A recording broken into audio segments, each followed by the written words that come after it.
Hi అండి, అందరికీ నమస్కారం. పైన కనిపిస్తున్న చెట్టు పులిచేరు చెట్టు మరియు నల్లేరు చెట్టుతో ఒరిజినల్ పవర్ఫుల్ మరుగుమందుని తయారు చేస్తామండి.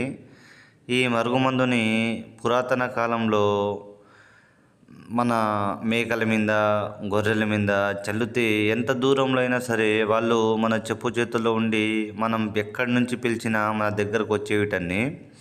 ఈ రోజుల్లో చాలామంది మనుషులు భార్యాభర్తల మధ్య సమస్యలున్నా, అత్త కోడళ్ళ మధ్య సమస్యలున్నా, అలాంటి వారు ఒకడి మాట ఒకరు వినకున్నా ఆ వ్యక్తిని మనం సొంతం చేసుకోవాలన్నా ఈ మరుగుమందు అనేది చాలా ఉపయోగపడుతుందండి.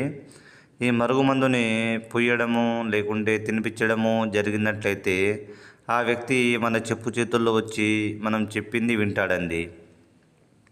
ఈ మరుగుమందుని మా కొండ ప్రాంతాల్లో మాత్రమే సాధ్యపడుతుంది. మేము మాత్రమే కొన్ని రకాల వనమూలికలతో ఈ చెట్టుని మరుగుమందు చెట్టుగా తయారు చేస్తామండి.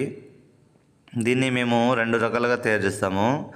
ఒకటి పౌడర్ గాను, ఇది అన్నంలో కానీ, కర్రీస్లా, జ్యూస్లా, స్వీట్లా దేంట్లైనా కలిపి తినిపించచ్చు.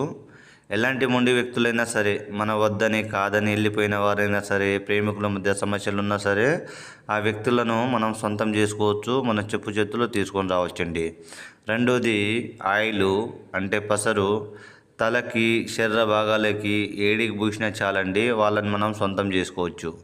గురువుగారి నెంబరు పైన డిస్ప్లే మీద ఇచ్చాను. గురువుగారి నెంబర్కి కాల్ చేసి మందుని పొందగలరు.